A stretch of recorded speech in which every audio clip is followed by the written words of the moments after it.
Namo tassa bhagavato arahato sama sambuddhassa. Namo tassa bhagavato arahato sama sambuddhassa. Namo tassa bhagavato arahato sama sambuddhassa. Buddhaṃ Dhammāṃ Saṅghāṃ namasami.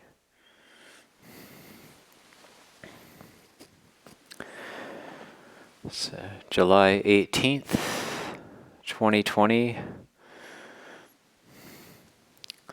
Abhayagiri Monastery, Saturday night.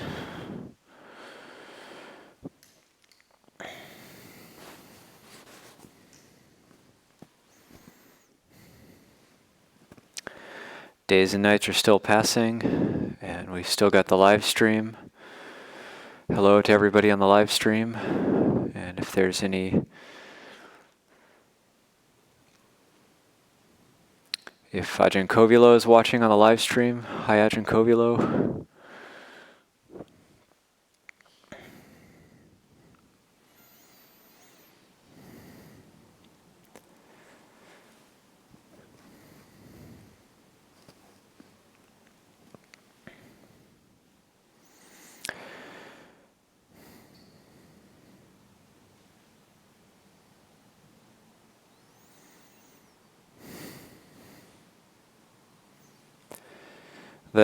The Dhamma is amazing. I don't know where to start talking about it. It's not always easy to find a starting point for a talk.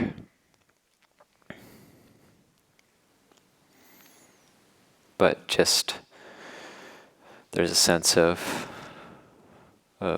wonder and gratitude and amazement, really, at what we've inherited in 2,600 years after the Buddha. Unbelievable. And we come to the monastery to either practice as lay people or ordain various levels of ordination. There's enough faith in the heart, in the hearts and minds of humans to still do that, due to our great examples, Luang Por Cha, and the examples in other Buddhist traditions as well. His Holiness the Dalai Lama, Master Shu Yun, Master Xuan Hua.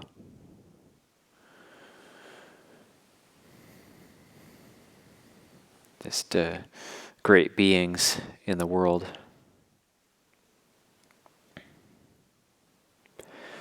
And sometimes I'm on the list for receiving emails from various Buddhist centers, and one center that sends out these newsletter emails, sometimes it's in the Tibetan Buddhist tradition, and there was a photo that I guess had gone viral recently on the internet, and they included it in their newsletter, but they also included it with a little Indian legend, which I thought was nice. And so this photo was from 2002, and there was an event in rural India where a leopard hid a baby leopard.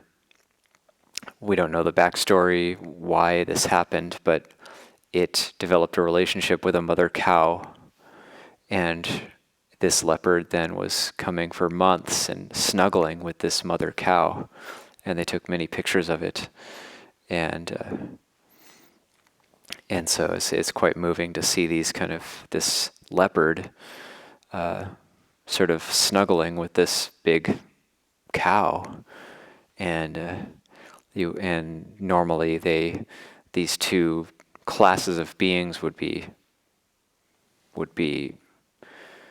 against each other, like a leopard would normally attack a cow or see it as food, but these two beings had some sort of friendship and some sort of affection for one another. So there's an Indian saying, I guess, that apparently that when two beings who are normally in opposition to each other come together in love, that it's a sign that there's great kindness in the world. It's a sign that there's great kindness in the world. So seeing that, although the photo was taken in 2002, seeing it now gave rise to this recollection. And it's true. There is great kindness in the world. It's here. It's around.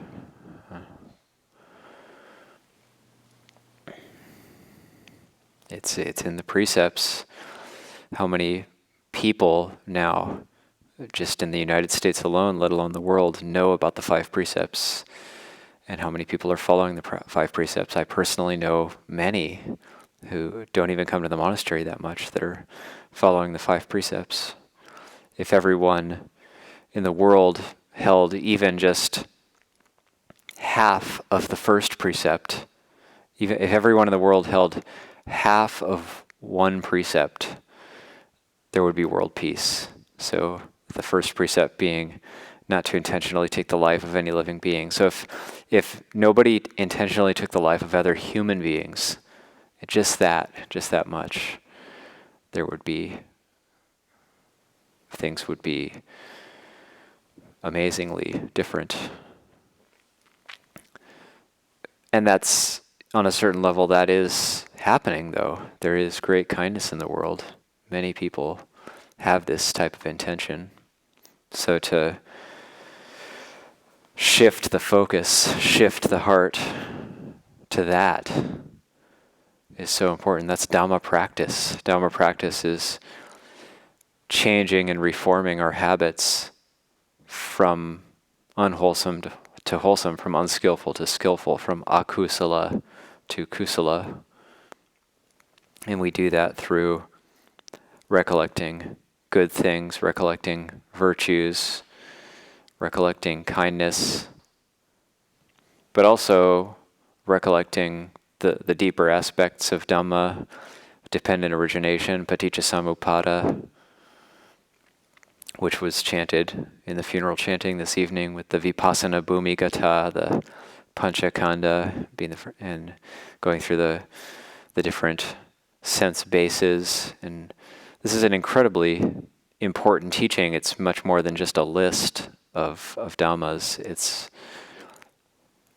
It's the very engine that drives samsara, that drives the mind to whirl around. And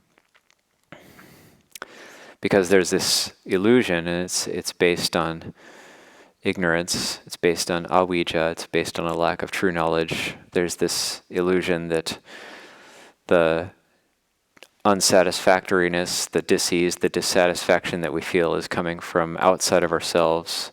So it's quite subtle to see that it arises in the heart and nowhere else. And so that's a dependent origination. That's the I sees forms. The I sees forms, and there is I consciousness. The coming together of the 3 is contact, is eye contact. The ear hears sounds. There is ear consciousness. It's based on ear consciousness. The coming together of the 3, the ear, the sounds, the ear consciousness is ear contact. The nose smells odors. There is nose consciousness. Coming together of the 3 is nose contact. There's the tongue and tastes. There's tongue consciousness. Coming together of the 3 is tongue contact. There's the body and tangible sensations. There's body consciousness. Coming together of the 3 is body contact. And then there's the mind and mind objects. There is mind consciousness. Coming together of the 3 is mind contact. And so that point of contact, that's like when there is something outside and there is the discriminating consciousness, and then there is this hit, this contact, the actual experience, and contact giving rise to feeling, pleasant, neutral, painful. And then there's the feeling giving rise to tanha, to craving and suffering. And then the implication of that is suffering. Suffering is birth, aging, sickness, death, sorrow, lamentation, pain, grief, despair, not getting what one wants, being separated from what one wants. The five aggregates, the five khandhas. So this is the whole mass of dukkha. So this is a very important contemplation, just that contemplation of contact, how we contact things. In the ancient Indian formulation of how consciousness and perception works, there's this idea that the eye actually goes out to forms, the ear actually goes out to sounds, and so on. The mind actually goes out to thoughts, to mind objects. So these are, this is what we call going out, or the outflows. So when we hear this phrase in like no outflows, it's the heart is staying in, the heart is not going out. It's not going out, it's not getting involved. It's not contending. It's coming back to the Buddha saying he holds the Tathagata holds a view such that he doesn't contend with anyone in the world. So that's that sense of not going out.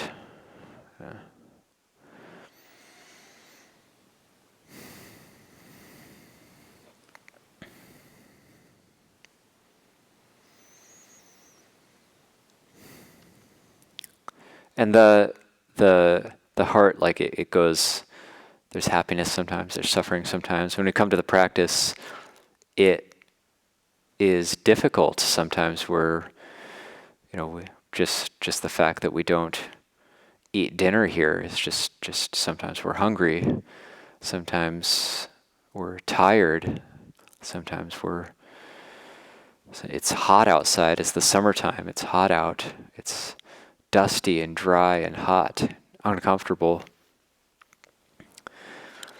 And sometimes it's like day after day, like, do I have to go to morning puja today?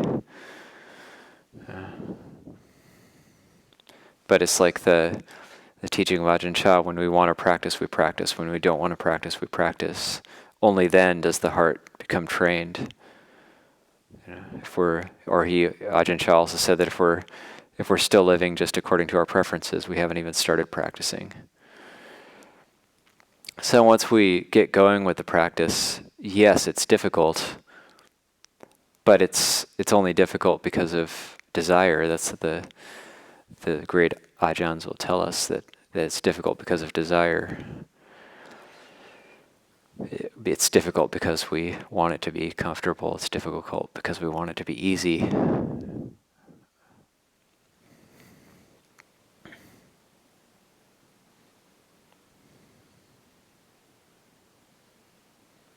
It's difficult because we're looking with mindfulness at the nature of existence, which in and of itself is a burden and is difficult, and we're not distracting ourselves from these truths of having a body, for example. So when there's a lack of distraction, then the burden can be seen a bit more clearly. It's not that it suddenly is there, it wasn't there before, it's just there. Maybe it was a lack of mindfulness, or we may have been unaware of it.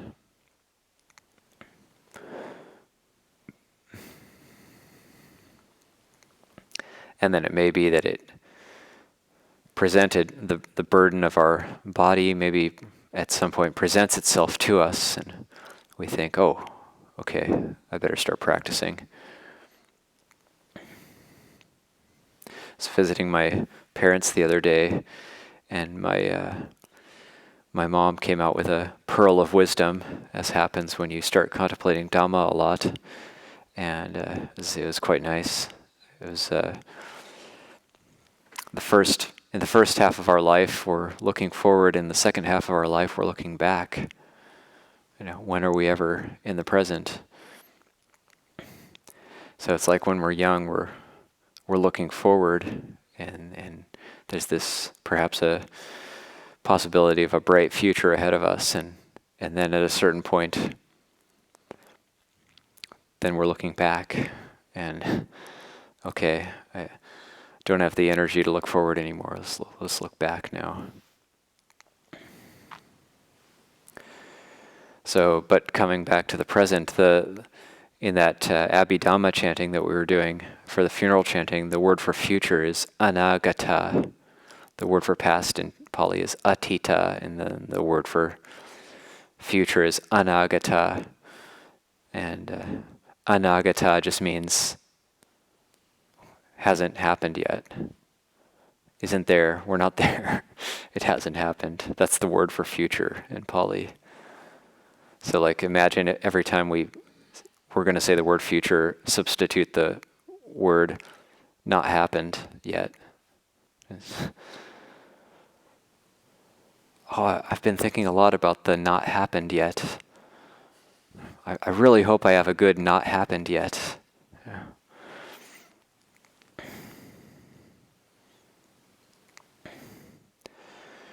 Things aren't so good now, but in the not happened yet, I think they'll be better.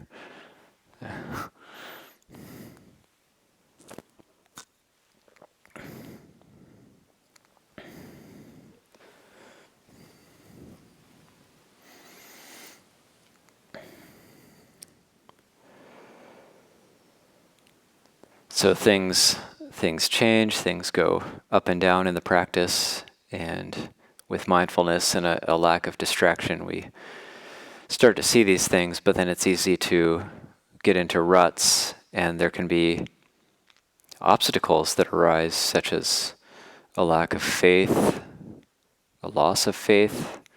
We might see somebody do something uninspiring to us, or we might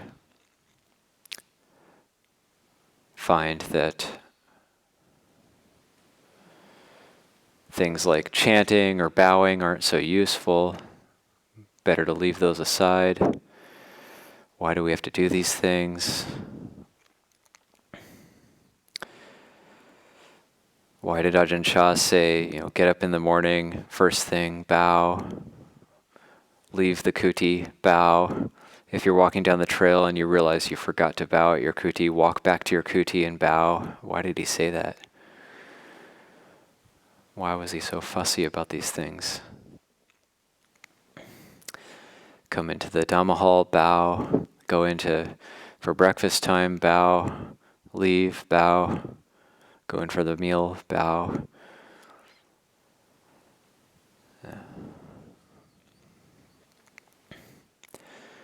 Why do we have to do this? I think partly it's a good way for, like Luang Por would look at the way people bowed and see like how they're doing. Luang Por has a teaching where he said you don't have to have psychic powers to know what somebody else's mind is like. You just watch them bow, and then you know. So like, is there a sense of focus? Is there a sense of uprightness, but also a sense of ease? Or is it just perfunctory? Are we just going through the motion, just bowing because we were told we have to bow? Are we just doing it on automatic? Are we putting our head all the way to the ground, or is it just part way, quick?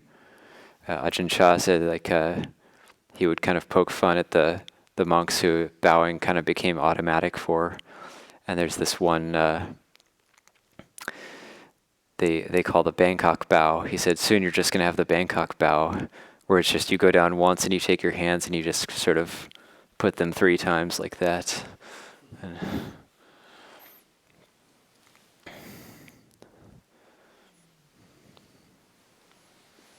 so it's like all these things, we use them for establishing mindfulness, and it's like Ajahn Mun, when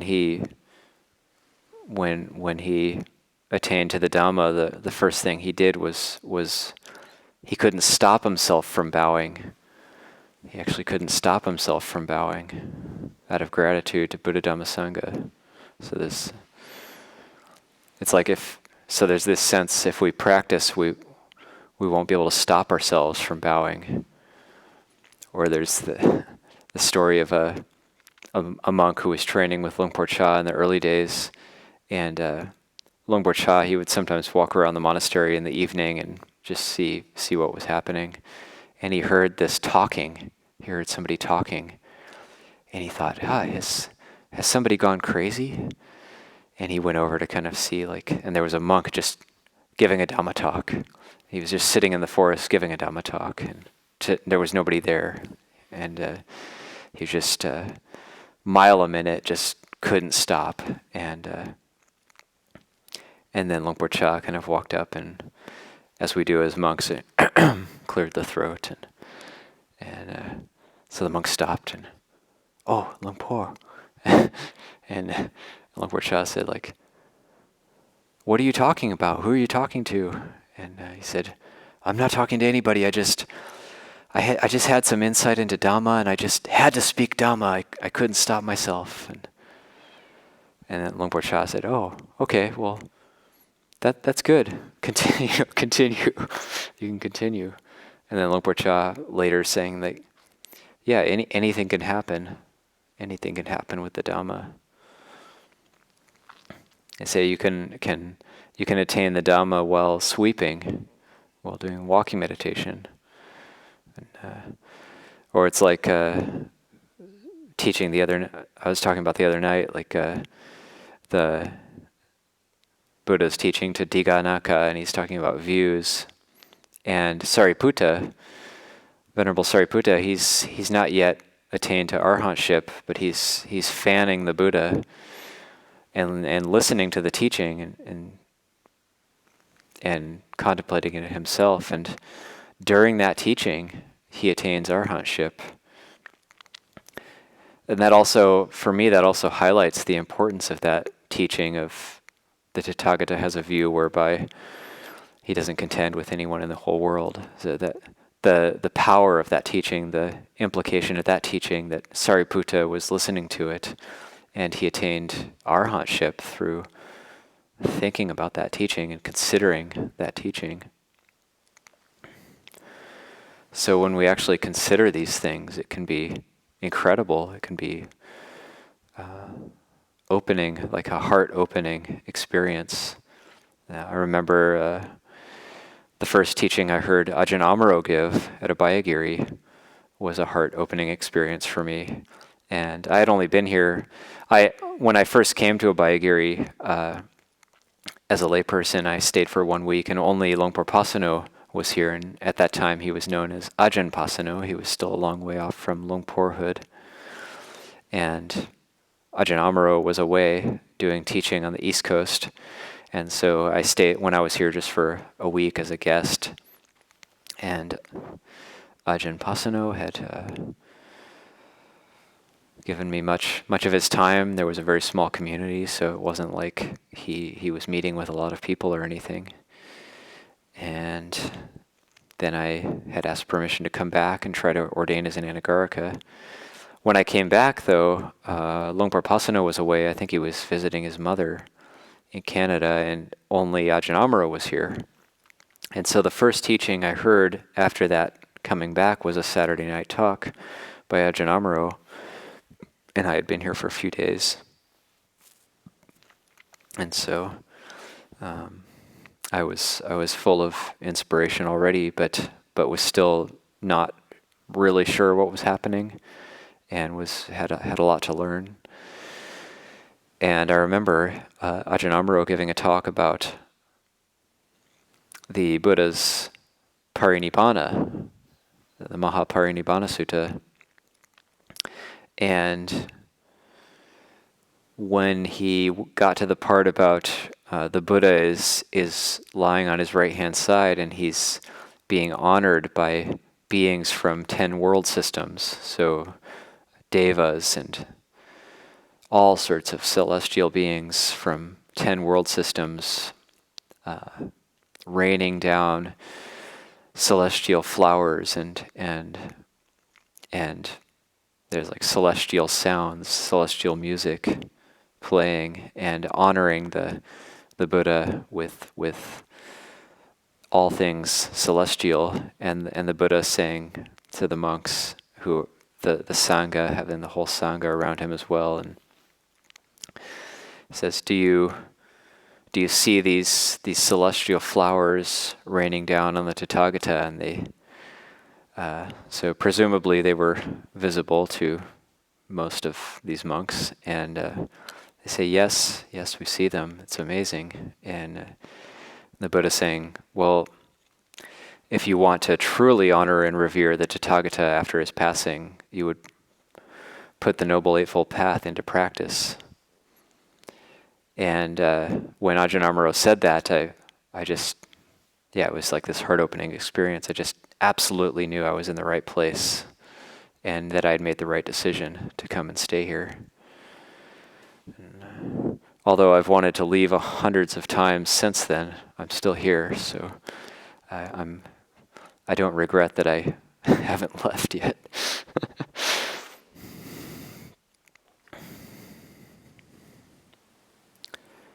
But there is that sense that can come up, like, we chanted in the English version of the evening chanting, to the Buddha I dedicate this body and life, and in devotion I will walk the Buddha's path of awakening. To the Dhamma I dedicate this body and life, and in devotion I will walk this excellent way of truth. To the Sangha I dedicate this body and life, and in devotion I will walk the well-practiced way of the Sangha. So dedicating one's body and life, making that determination in the evening chanting. But then there's that, only rarely does it arise that's true for us. So it's like actually having that feeling like, yes, I would gladly dedicate this life to Buddha Dhamma Sangha until my death. Just the power of that. There's a chant also that probably should be in our chanting book, but it's not. It's a alternate version of the three refuges, and it's Bhutang me jivitang yava nibbanang saranang gacchami. So that's to the Buddha for my entire life, and until nibbana I take refuge. So it's quite a nice version of the refuge chant that can give rise to this sense of like dedicating oneself.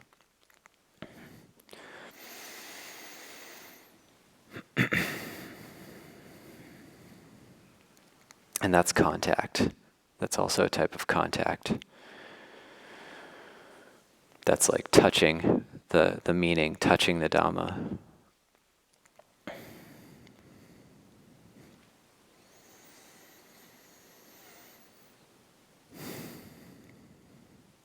When we give rise to faith, then that's something that can get us through a lot of the difficult times.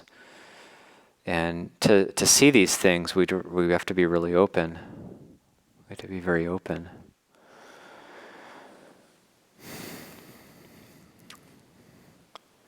Open to these reflections on impermanence. Open to these reflections on paticca samuppada and contact, and taking responsibility for the dissatisfaction we feel in our own heart.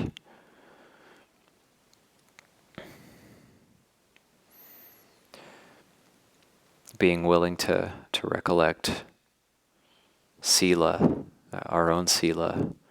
Being willing to have that radical intention of non-judging awareness, non-judging friendliness, metta, for ourselves, for others.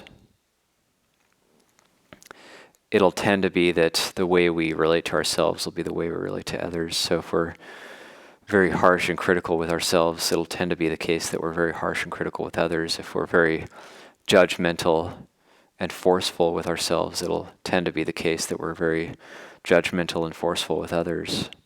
So beginning with ourselves, that sense of goodwill and non-judging attitude toward ourselves, and moving from there.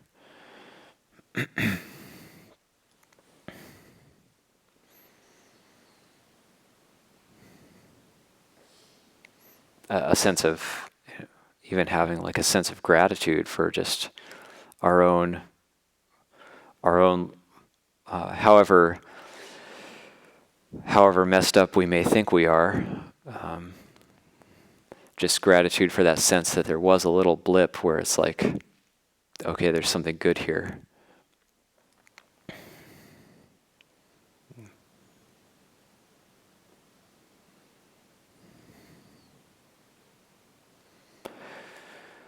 So just wanting to share a bit of that sense of expanded awareness, that sense of wonder at the fact that we're doing this 2,600 years after the Buddha. We're living in monasteries. We're putting on robes. There is great kindness in the world. There is great goodness in the world, and making much of that, bringing that in, and allowing that to encourage us, inspire us, give us the impetus to keep moving forward in the practice, to keep going and developing some of these things. So I'll leave that for reflection this evening.